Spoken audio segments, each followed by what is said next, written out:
Welcome to Trading Lounge and the US indices. We'll look at the S&P and the Nasdaq. And so just this is where we were yesterday with last time with this. So I just need to make a few adjustments. First of all, we were looking at going long above this high here. It will then move to the upside here. And in fact, I mean, it's hindsight, and hindsight's always 100% accurate. But what I wanted to point out is that that's where you can bring it down to the next high here, because it's come up and it's sat on this is all of group 2 here, so 65, 72 and 80. So it's sat there, hasn't it? It's got tested support, and you know that it's being tested when it takes that high out there.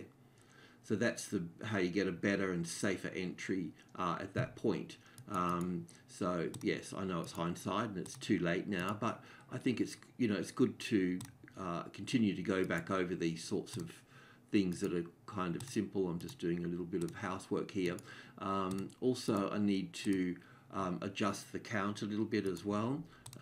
Just put that back there for a second. So the other thing here is that this move from the low here, moving up here, doesn't really count the way that it should. So it's realistically wave 1 here, wave 2 here, then wave 3 in here, wave 4 here, and wave 5 here. So what we need to do is we need to move this up a little bit. So we're just going to sort of tune it in a bit here now. So this will all become 1 and 2 and 3 and 4 and 5 here, and then we'll look at the wave 1 here, wave 2 here, then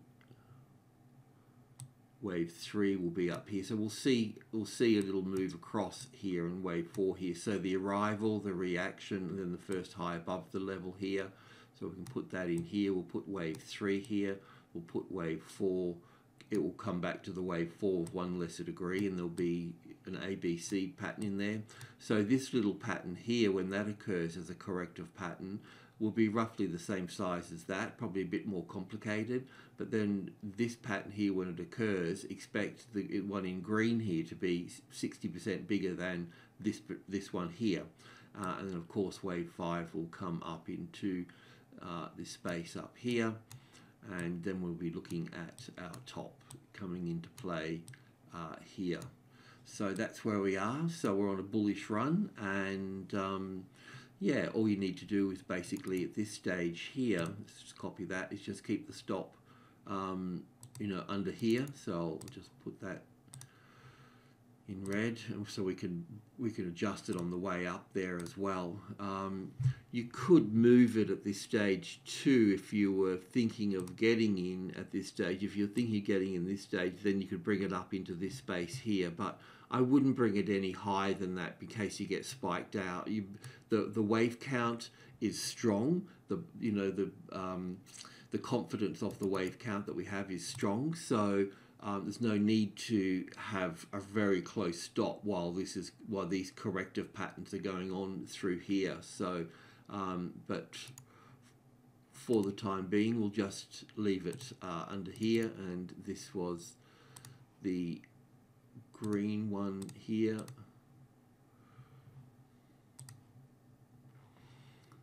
And that was originally here, so we can leave it there. But yeah, look, it just helps refining that in there, and it's good to talk about it. Some people think that paper trading is no good. You've got to have real money in the market, and hindsight is no good. But it's history, and it's all everything's a learning lesson as long as you take it on board.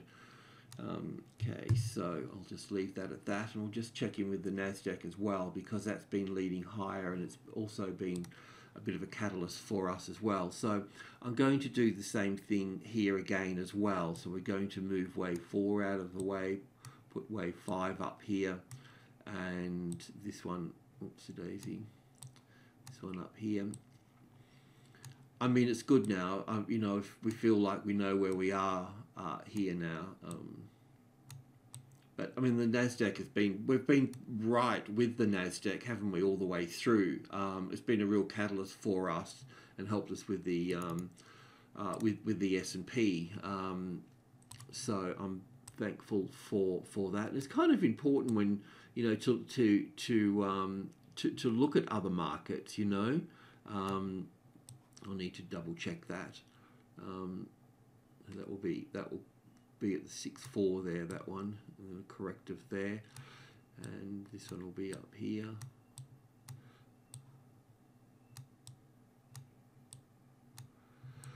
And then we'll be up to the medium level, no doubt, ML65, which is always 6,500. That's halfway between 5,000 and 8,000. That's why it's there.